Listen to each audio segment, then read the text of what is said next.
মানুষ অতটাও দুর্বল নয়, কিন্তু এখনো 6টা চ্যালেঞ্জ বাকি আছে। এটা দেখতে যে শেষ পর্যন্ত রোবট আমাদের থেকে বেশি শক্তিশালী কিনা। তাহলে পরের শোডাউনে যাওয়া যাক, যেখানে আমাদের সামনে রয়েছে বিশ্বের দ্রুততম পিচিং রোবট।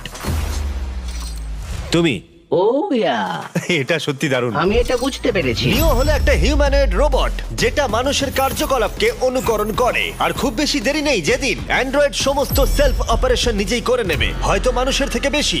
আর এই রোবটটা খেলবে প্রাক্তন জায়ান্টস প্লেয়ার এরিক সিমের বিপক্ষে। হ্যাঁ চলো, তুমি দ্বিতীয়বার চান্স পাবে না, আমি তোমাকে হারিয়ে দেবো। আগে কাজটা করে দেখাও। ও কি এটা মাইক ড্রপ করলো নাকি? তুমি বিশ্বাস করবে যদি আমি বলি ও ঘন্টায় প্রায় 150 মাইল গতিতে পিচ করে? 150 মাইল? এটা সত্যি খুব দ্রুত। উল্টো দিকে বলি, এরিক এখনো পর্যন্ত মানবজাতির পক্ষে সব থেকে দ্রুততম ঘন্টায় 105 মাইল গতিতে পিচ করেছে, যার রেকর্ড হোল্ড করছে। এবার ওকে করতে হবে 150। নিও এখন ওর প্রিয় ক্যাননটা নিয়ে এসেছে। বলটা লঞ্চ